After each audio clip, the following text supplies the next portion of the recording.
9h30, 11h sur Europe 1. Culture Média. Thomas Hill. Et on démarre bien sûr avec la session de rattrapage de Jean-Luc Lemoine. Et Jean-Luc, ce matin, puisque nous recevons donc les productrices de L'amour est dans le prix, j'imagine que votre session de rattrapage va être consacrée à cette émission. Oh Thomas, il faut vraiment que vous ouvriez un cabinet de voyance.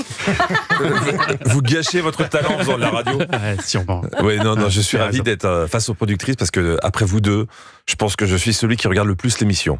Je ne rate aucun épisode, je suis un grand fan de votre travail. C'est vrai, c'est vrai. Mais bon, aujourd'hui, je vais essayer de faire un petit résumé pour nos auditeurs, car ce soir, on va enfin voir la suite des aventures de Pascal et Muriel, la seule prétendante qu'il avait convoquée à la ferme.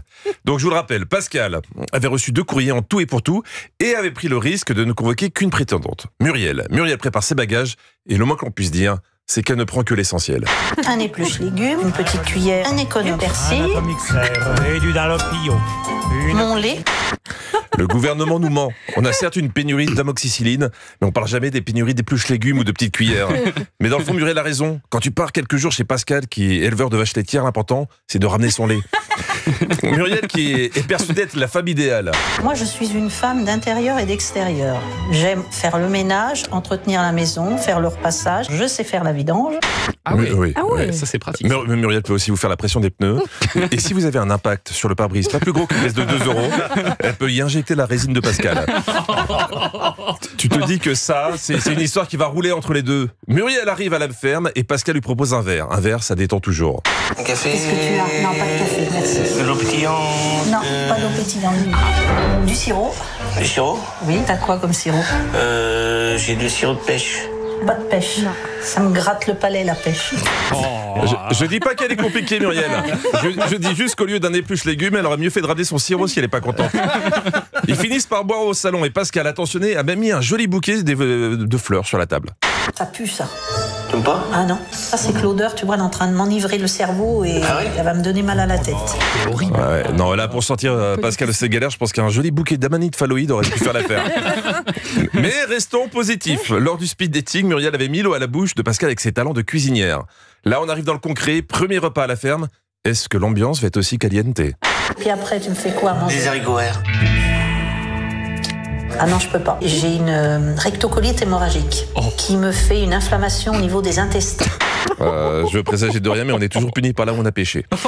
Mais Muriel est une séductrice, donc elle sait trouver les mots. Si je les mange, ça fait comme une gastroentérite. Comme une gastrose, tu te vides. Vous voyez, C'est charmant. J'allais dire qu'elle est un peu chiante, bah c'est ça. J'ai un peu chargé Muriel, et dans le fond, elle est pas mauvaise. Par contre, ton canapé, il prend un peu beaucoup de place. Hein. Puis la couleur, elle est pas... T'as pas mis de tampon sous tes chaises. Non. Ça fait du bruit. Oh là là. Insupportable. En fait, il faudrait mettre des tampons dans la bouche de Muriel, surtout. Dès qu'elle parle, c'est désagréable. On craint la suite. On va chez Valentin, qui est depuis quelques jours avec Flavie et Ilona. Valentin emmène ses prétendantes chez sa grand-mère, et on sent tout de suite que ça va bien se passer.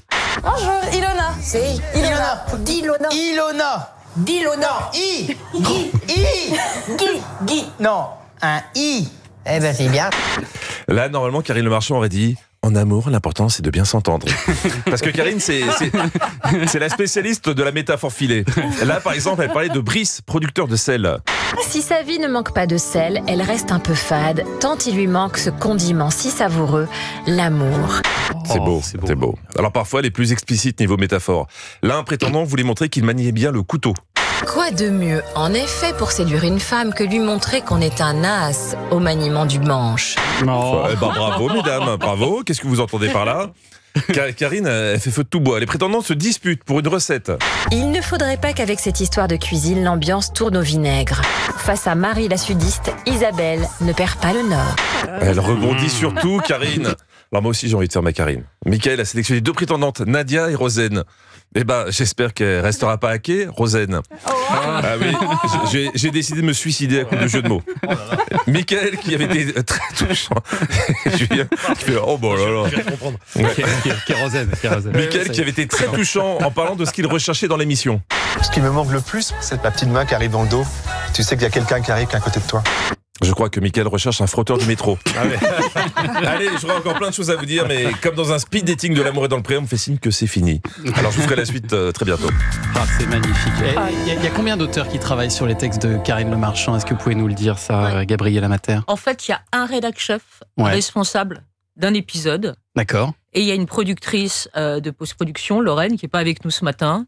Et donc, ils écrivent à 2. Ah oui, donc il y a plusieurs personnes qui s'occupent de ça. C'est une partition à 4 mains, vraiment. De tous ces jeux de mots, elle aussi, j'imagine, met sa main à la pâte aussi.